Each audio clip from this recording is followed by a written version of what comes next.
देखो दिया हुआ है कि गुजरात के बारदौली सत्याग्रह 1928 का नेतृत्व किया। Led the Bardoli Satyagraha of Gujarat 1928। Khilafat आंदोलन की शुरुआत किसने की? ये वाला सवाल आप लोग देखे हैं, पूछा था, उसी पर जुड़ा हुआ सवाल है कि गुजरात का जो बारदौली सत्याग्रह हुआ उसका नेतृत्व जो है किसके द्वारा किया गया, उसमें की शुरुआत किसने की? चलो जी, क्या होगा सही जवाब? बिल्कुल सही, सब लोग करने की कोशिश करना और बताना। तो जो बारदौली सत्याग्रह है इसकी शुरुआत देखो की गई है ए एंड बी दोनों के द्वारा। ठीक है, किस किसने की है तो ध्यान रखिएगा, सरदार वल्लभ भाई पटेल ने भी की थी और मेहता बंधु ने भी की थी। तो ए वाला भी सही है और बी वाले भी सही है, मतलब कि सी वालों का ऑप्शन यहाँ पर बिल्कुल सही है। ठीक है, चलो अगला सवाल भी पढ़ेंगे। अगला सवाल है कि भाप से अधिक हाथ अधिक जलता है अपेक्षाकृत उबलते जल से, क्योंकि steam burns more hands than boiling water because. भाप में गुप्त उष्मा होती है, भाप शरीर के भीतर घुस जाती है, या फिर आपका नेक्स्ट में देखो भाप में अधिक मारक क्षमता होती है। अगला देखो दिया हुआ है कि भाप हल्की होती है। क्या होगा सही जवाब? किस कारण से जो है देखो आपका भाप में जो है हाथ अधिक जलता है जबकि उबलता हुआ जल में हाथ कम जलता है, इसका कारण क्या है? तो इसका देखो जो कारण है यह होता है आपका कि भाप में जो है गुप्त उष्मा होती है। जो भाप है इसमें देखो गुप्त उष्मा का मान जो है पाया जाता है। ठीक है, यही जो है इसका देखो प्रमुख कारण है। ए वालों का जवाब यहाँ पर बिल्कुल सही होगा, बहुत बढ़िया, ए इसका सही जवाब है। चलो अगला सवाल देखेंगे। अगला सवाल देखो आपको दिया हुआ है, नेक्स्ट क्वेश्चन है कि नीली ज्वाला के साथ जलने वाली गैस है the gas that Burns with blue flame is hydrogen, nitrogen, carbon monoxide या फिर कार्बन डाइऑक्साइड। क्या होगा सही जवाब? कौन सी ऐसी जो गैस है या फिर कौन सी ऐसी गैस है जो कि देखो नीली ज्वाला के साथ जलती है? इस सवाल का सही जवाब क्या होगा? बिल्कुल सही, सब लोग को करना और बताते चलना है। जल्दी से सबको जो क्लास को सेशन को शेयर कर देना अपने हर एक दोस्त तक। आपके जितने भी दोस्त अग्निवीर आर्मी परीक्षा का तैयारी कर रहे हैं सभी तक पहुंचा दीजिए। सभी लोग जो है अपना हर एक ग्रुप में, अपने हर एक टेलीग्राम ग्रुप में जो है इस क्लास को, इस सेशन को शेयर करेंगे अपने हर एक आर्मी के ग्रुप में। तो नीली ज्वाला के साथ जलने वाली गैस कौन सी है? तो वह गैस जो कि नीली ज्वाला के साथ जलती है वह गैस है देखो आपका कार्बन डाइऑक्साइड, कार्बन मोनोऑक्साइड। जो सही जवाब है यह देखो होगा आपका यहाँ पर ऑप्शन सी। ठीक है, चलिए चलेंगे अगला सवाल पे। अगला सवाल यहाँ पर देखो दिया हुआ है, नेक्स्ट क्वेश्चन मिला है आपको। देखो क्या सवाल यहाँ पे मिला हुआ है आपका कि किसी परमाणु के परमाणु द्रव्यमान और द्रव्यमान संख्या के अंतर को क्या कहते हैं? What is the difference between the atomic mass and mass number of an atom called? क्या होगा सही जवाब? चलिए बिल्कुल सही, यहाँ पर सभी को करना बताना है। परमाणु क्रमांक या फिर आपकी परमाणु संख्या या के अंतर को जो है देखो द्रव्यमान क्षति बोला जाता है। सी वालों का जवाब यहाँ पर सही होगा, इसको जो है देखो द्रव्यमान क्षति के नाम से जानते हैं। चलिए अगला सवाल देखेंगे। अगला सवाल देखो मिला हुआ है कि भारत में विशालतम लैगून निम्न में से कौन सा है? Which of the following is the largest lagoon in India?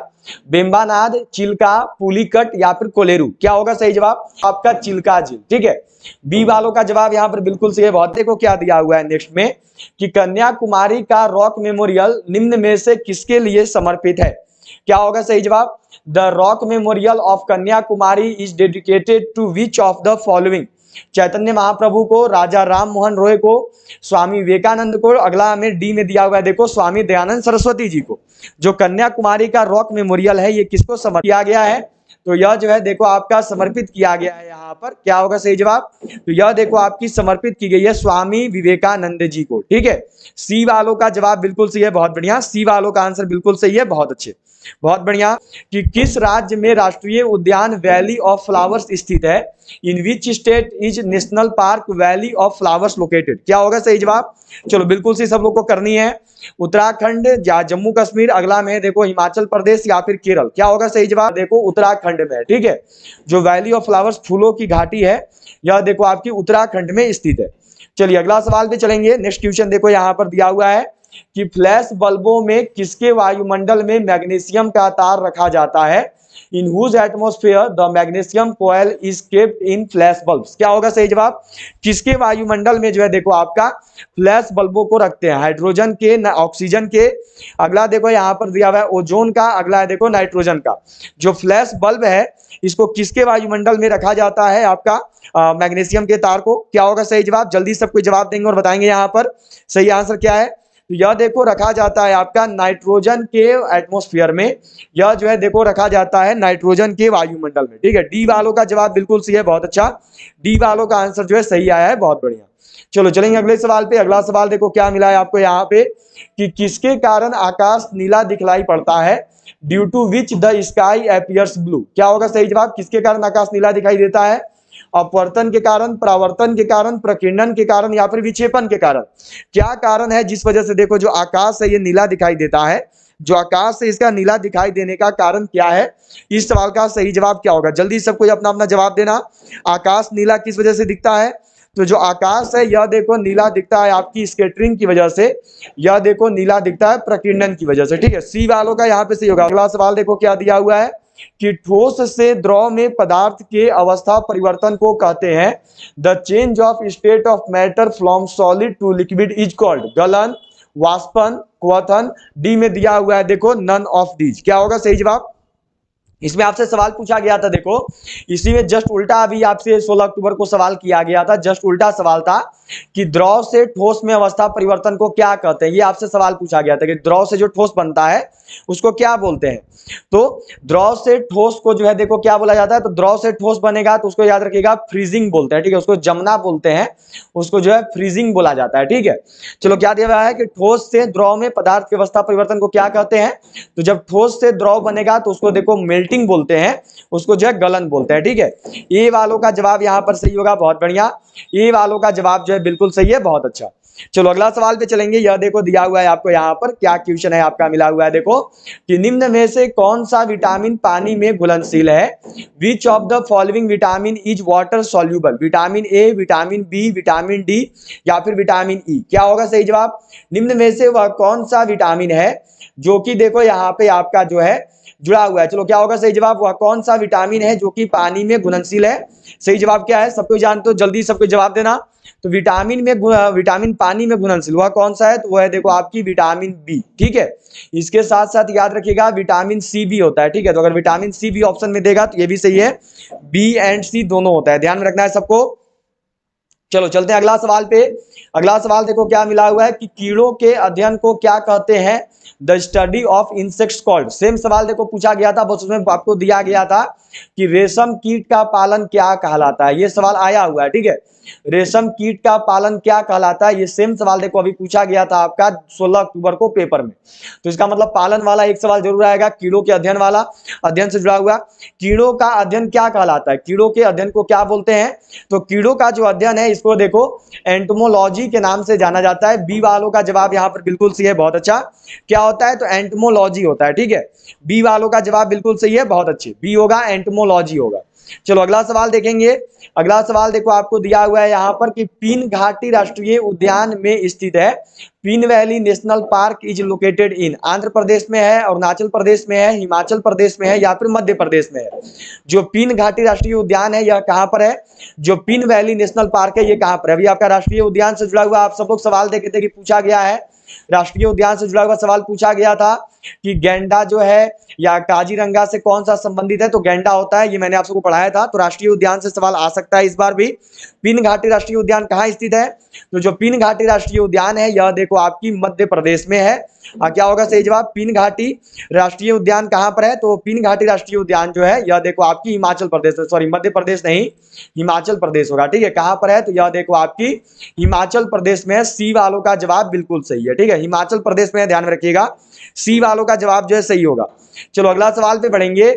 अगला सवाल देखो क्या दिया हुआ है आपको यहाँ पर कि गुलामगिरी का लेखक कौन था, who was the author of गुलामगिरी। देखो पुस्तक एवं लेखक वाला सब लोग पढ़ के जाना। ठीक है, पुस्तक एवं लेखक वाला टॉपिक सबको पढ़ के जाना है, क्योंकि आईने अकबरी का लेखक पूछा गया था और मैंने आप सबको बहुत बार पढ़ाया था कि आईने अकबरी का लेखक कौन है, ये मैंने आप सबको पढ़ा दिया था। अब पुस्तक एवं लेखक वाला से सवाल जो है पूछा गया है 16 अक्टूबर को, तो सबको ये वाला टॉपिक पढ़ के जाना है। ठीक है, पुस्तक एवं लेखक वाला, तो ध्यान में रखिएगा सबको, ये टॉपिक मैंने पढ़ा दिया है। प्लेलिस्ट देखो मैंने बना दिया, जितना भी टॉपिक का अभी तक क्लास हुआ है जीके जीएस का उन सबका प्लेलिस्ट बन गया है। तो प्लेलिस्ट से जाके आप सभी पुराना क्लास फ्री में अटेंड कर सकते हो। गुलामगिरी के लेखक कौन है, तो गुलामगिरी के लेखक है देखो ज्योतिबा फूले। ठीक है, बी वालों का जवाब बिल्कुल सही होगा।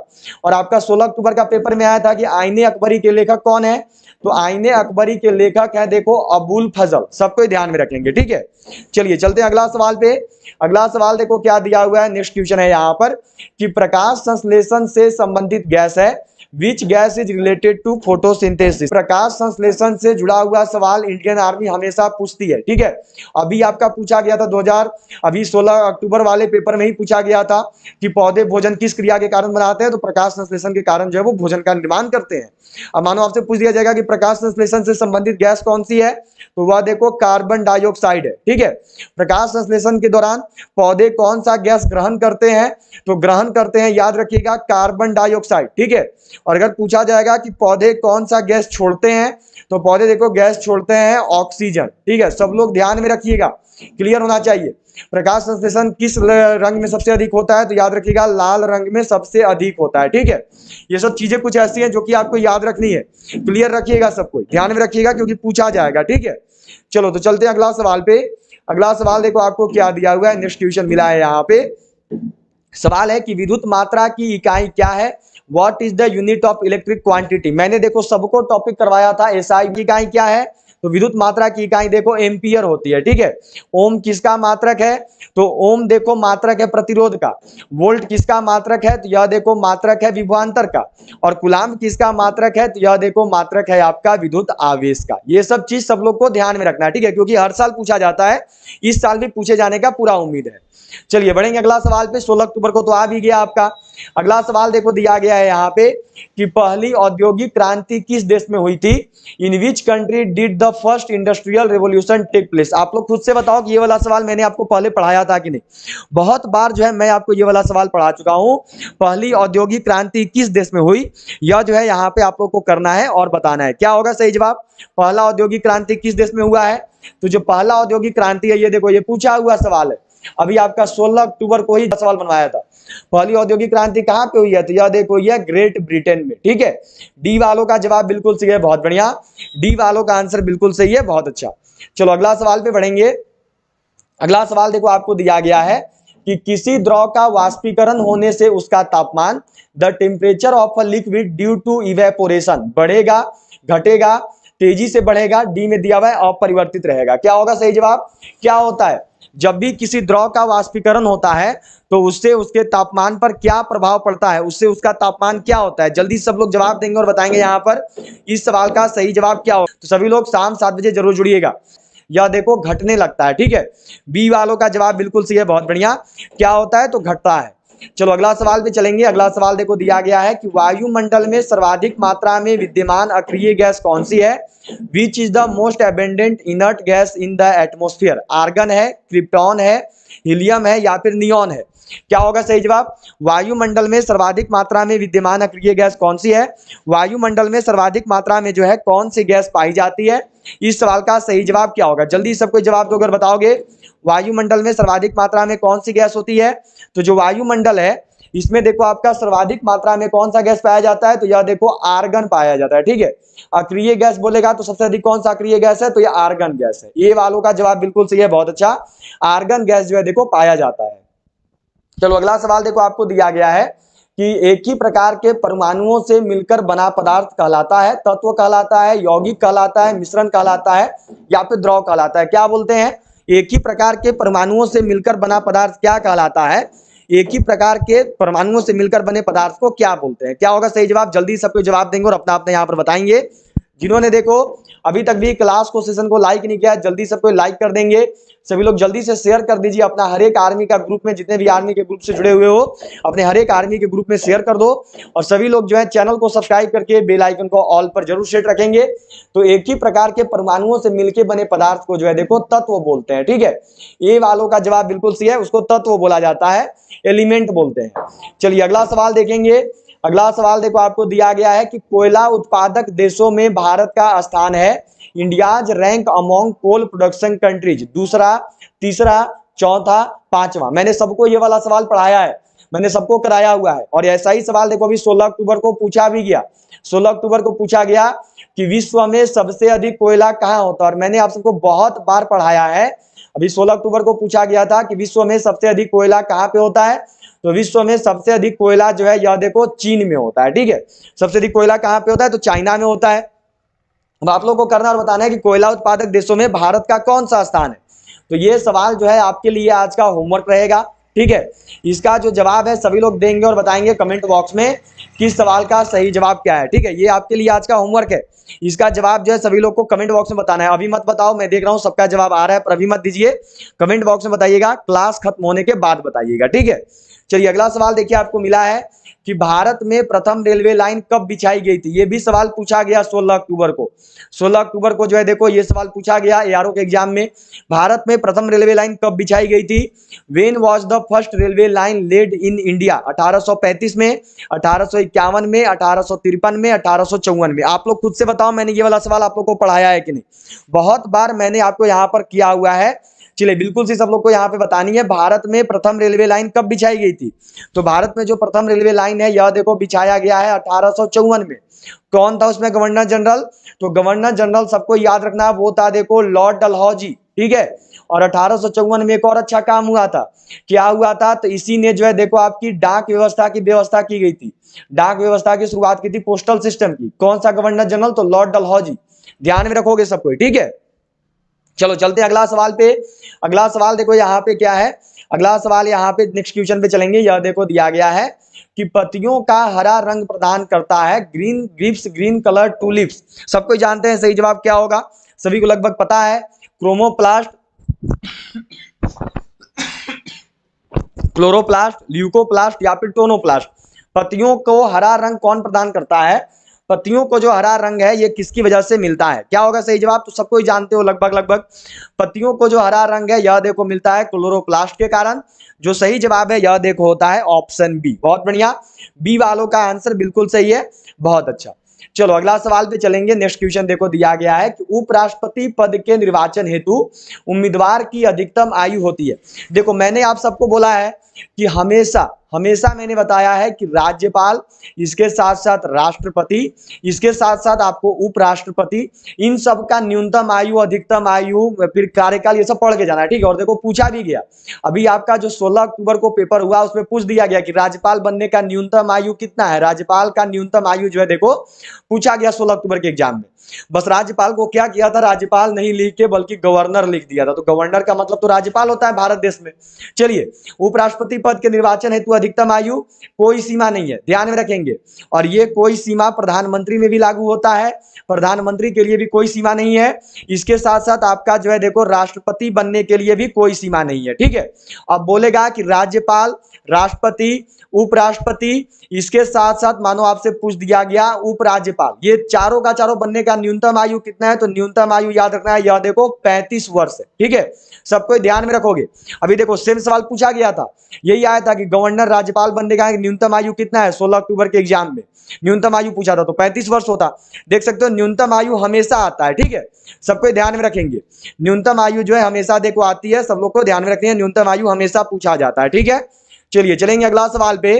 अगला सवाल देखो क्या दिया हुआ है कि मानव अस्थि का मुख्य तत्व है, क्या होता है, what is the main element of human bone. Calcium, phosphorus, iron या फिर जिंक। क्या मानव अस्थि का मुख्य तत्व देखो फास्फोरस होता है, ध्यान में रखिएगा।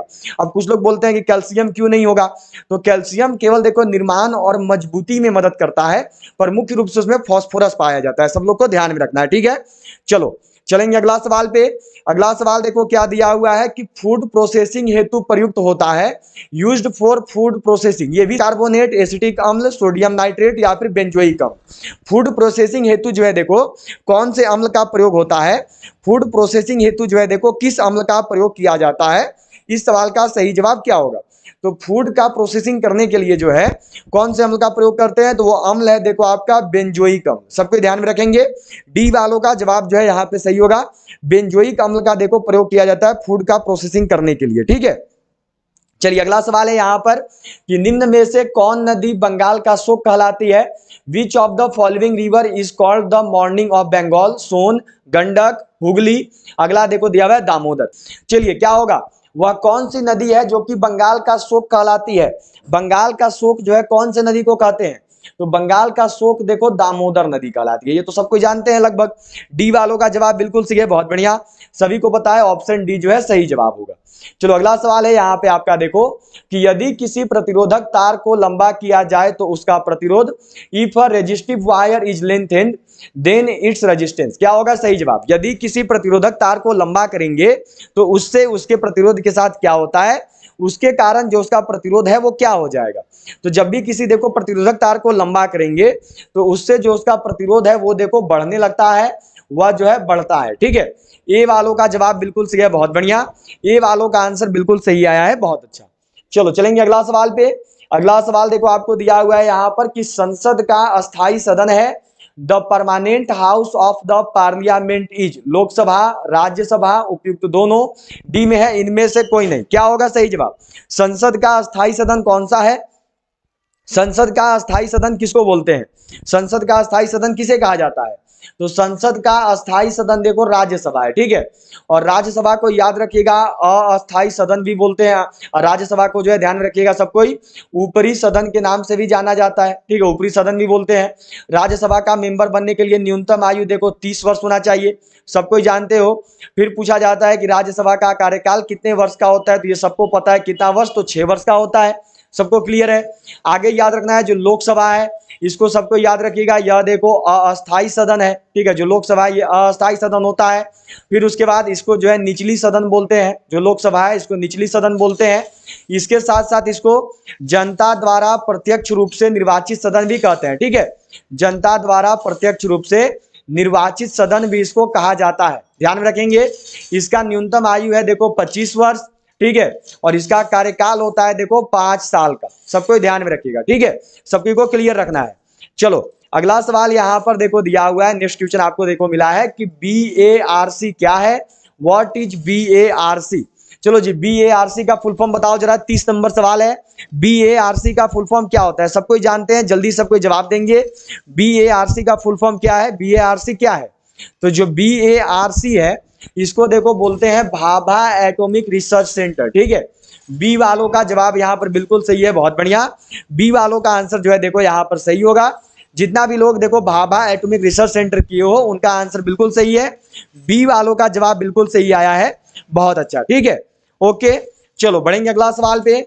अगला सवाल देखो क्या दिया हुआ है, नेक्स्ट क्वेश्चन यहाँ पर मिला है आपको। देखो अगला सवाल मिला हुआ है कि कार्बन का सर्वाधिक शुद्ध रूप है the purest form of carbon is कोयला, चारकोल, हीरा, ग्रेफाइट। क्या होगा सही? सर्वाधिक शुद्ध रूप क्या है? तो यह देखो हीरा होता है। सी वालों का जवाब बिल्कुल सही है, बहुत बढ़िया, सी वालों का। अगला सवाल है कि इनमें से कौन सी धातु का उपयोग विद्युत तार बनाने के लिए किया जाता है? Which of this metal is used for making electric wire? चांदी, तांबा, लेड या फिर मैग्नीशियम। इनमें से कौन सा धातु है जिसका उपयोग देखो विद्युत तार बनाने के लिए करते हैं? विद्युत तार बनाने के लिए जो है किस धातु का प्रयोग किया जाता है? सबको जानते हैं लगभग जवाब, और बिल्कुल सही जवाब दीजिएगा। ठीक है, कौन सी धातु है जिसका उपयोग देखो विद्युत तार बनाने के लिए किया जाता है? क्या होगा सही जवाब? तो विद्युत तार बनाने के लिए जो है देखो तांबा धातु का प्रयोग करते हैं। ठीक है, सबको ध्यान में रखेंगे, विद्युत तार बनाने के लिए तांबा धातु का प्रयोग किया जाता है। इसके साथ साथ अगर आपसे पूछेंगे कि वायरिंग करने में किसका प्रयोग करते हैं, ये पूछा हुआ सवाल है, तांबा का प्रयोग करते हैं। चांदी जो है याद रखिएगा सबसे अधिक जो है यहाँ पर सुचालक धातु है आपका विद्युत का। ठीक है, ध्यान में रखेंगे, पूछा जाता है विद्युत का सबसे अच्छा सुचालक क्या है? चांदी है। ठीक है, ध्यान में रखनी है, सबको है ही, लगभग सबको पता ही है। चलो अगला सवाल देखो क्या दिया है यहाँ पर, नेक्स्ट सवाल है कि भारत के प्रधानमंत्री पद के लिए उम्मीदवार की कम से कम कितनी उम्र होनी चाहिए? इस सवाल का सही जवाब क्या होगा? ठीक है, चलो बिल्कुल सही, यहाँ पर सब कोई को आनी चाहिए और करेंगे। किस सवाल का सही जवाब क्या होगा? ठीक है, चलो जल्दी सबको जवाब देना। भारत के प्रधानमंत्री पद के लिए उम्मीदवार की कम से कम आयु कितना होना चाहिए? तो भारत के प्रधानमंत्री के लिए उम्मीदवार की कम से कम आयु सबको जानते हैं, यह देखो 25 वर्ष होना चाहिए। ठीक है, ये वालों का जवाब बिल्कुल सही है, बहुत बढ़िया। कि चलती हुई वस्तु के वेग को दोगुना कर देंगे तो उससे उसके प्रतिरोध के साथ क्या हो, तो उससे क्या होता है? तो उससे जो है देखो उसका जो गतिज ऊर्जा है ये 4 गुना हो जाता है। ठीक है, सी वालों का जवाब बिल्कुल सही है, बहुत बढ़िया।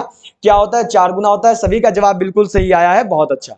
चलो जी अगला सवाल यहाँ पे देखो आपको दिया गया है कि अग्निशमन में कौन सी गैस प्रयुक्त होती है? Which gas is used in fire fighting? Helium, carbon dioxide, carbon monoxide या फिर डी में दिया हुआ है O2 ऑक्सीजन। अग्निशमन में जो है देखो कौन से गैस का प्रयोग किया जाता है? जो अग्निशमन होता है जब आग लगता है तो उसमें जो है किस गैस का प्रयोग करते हैं? तो जो अग्निशमन है, जो फायर फाइटिंग है, उसमें देखो प्रयोग किया जाता है आपका किसका, तो प्रयोग करते हैं देखो कार्बन डाइऑक्साइड का। ठीक है, बी वालों का जवाब यहाँ पर बिल्कुल सही है, बहुत बढ़िया। किसका प्रयोग किया जाता है, तो कार्बन डाइऑक्साइड का जो है देखो प्रयोग किया जाता है। चलिए नेक्स्ट क्वेश्चन देखेंगे। अगला सवाल देखो आपको मिला है यहाँ पर, यह सवाल दिया गया है कि ऊर्जा की एसआई इकाई है, what is the SI unit of energy, joule, Newton, hertz या फिर पास्कल। क्या होता है, ऊर्जा का एसआई मात्रक क्या है, ऊर्जा का एसआई यूनिट, ऊर्जा का एसआई इकाई क्या होता है। इस सवाल का सही जवाब क्या होगा। जितने भी लोगों ने अभी तक भी क्लास को सेशन को लाइक नहीं किया है, जल्दी सबको लाइक कर दो। सब लोग जल्दी से जो है लाइक बटन प्रेस करेंगे, जल्दी सभी शेयर कर दीजिए। आप जितने भी आर्मी के ग्रुप से जुड़े हुए हैं, टेलीग्राम पे, व्हाट्सएप पे, सभी में इस क्लास को फैला दीजिए। और सभी लोग जो है चैनल को सब्सक्राइब करके बेल आइकन को ऑल पर जरूर सेट कर लेंगे। ऊर्जा का एसआई मात्रक क्या होता है, तो ऊर्जा का एसआई मात्रक देखो जूल होता है। सवाल है आज का लास्ट सवाल है आपका, यहाँ पर आखिरी सवाल है कि निम्न में से अशोक का उत्तराधिकारी कौन था। Who among the following was the successor of Ashoka, Kunal, Bindusar, Rahul, D में है इनमें से कोई नहीं। क्या होगा सही जवाब, निम्न में से जो है देखो अशोक के उत्तराधिकारी कौन हुए, अशोक का उत्तराधिकारी कौन था। सभी को जो इस क्लास का पीडीएफ है यह देखो टेलीग्राम ग्रुप में मिल जाएगा, तो सबको टेलीग्राम ग्रुप से जुड़ जाना। टेलीग्राम ग्रुप से जुड़ने का लिंक नीचे डिस्क्रिप्शन बॉक्स में है, और जो टेलीग्राम ग्रुप है वहां पर मैं जैसे ही क्लास एंड होगा उसके बाद आपको पिछला सभी क्लास का पीडीएफ जो है दे दिया जाएगा। ठीक है, अशोक का उत्तराधिकारी कौन हुआ, तो अशोक का जो उत्तराधिकारी है यह देखो कुणाल हुआ। ठीक है, इसके कौन थे अशोक, तो इसके पिता थे, सबको याद रखिएगा। अगर आपसे पूछा जाएगा कि अशोक जो है किस धर्म का पालन करता था, अशोक का संबंध किस धर्म से है, तो अशोक जो है देखो बौद्ध धर्म का पालन करता था। ठीक है, अशोक कौन सा धर्म का पालन करता था, तो बौद्ध धर्म का पालन करता था। अशोक के पिता कौन थे, अगर पूछा जाएगा कि अशोक के पिता का नाम क्या है, तो अशोक के जो पिता हैं इनका नाम है देखो बिंदुसार। ठीक है, सबको ध्यान में रखेंगे। अशोक किस वंश से संबंधित है, अगर मानो आपसे पूछ दिया जाएगा कि अशोक जो है देखो किस वंश से संबंध रखता है, तो अशोक का जो वंश है ये वंश था देखो मौर्य वंश। ठीक है, सबको ध्यान में रखेंगे। और मौर्य वंश के संस्थापक कौन है, तो मौर्य वंश के संस्थापक कौन हुए, तो ध्यान में रखनी है, यह देखो है चंद्रगुप्त मौर्य जी। ठीक है, सबको ध्यान में रखेंगे। और ये भारत में स्थापित होने वाला प्रथम वंश और सबसे पुराना वंश भी है। ठीक है, प्रथम वंश तथा सबसे पुराना वंश। इतना चीज सबको ध्यान में रखिएगा, इतना चीज जो है सबको क्लियर रखेंगे। ठीक है, क्योंकि देखो अशोक वाला सवाल आएगा जरूर, ध्यान में रखोगे सबको।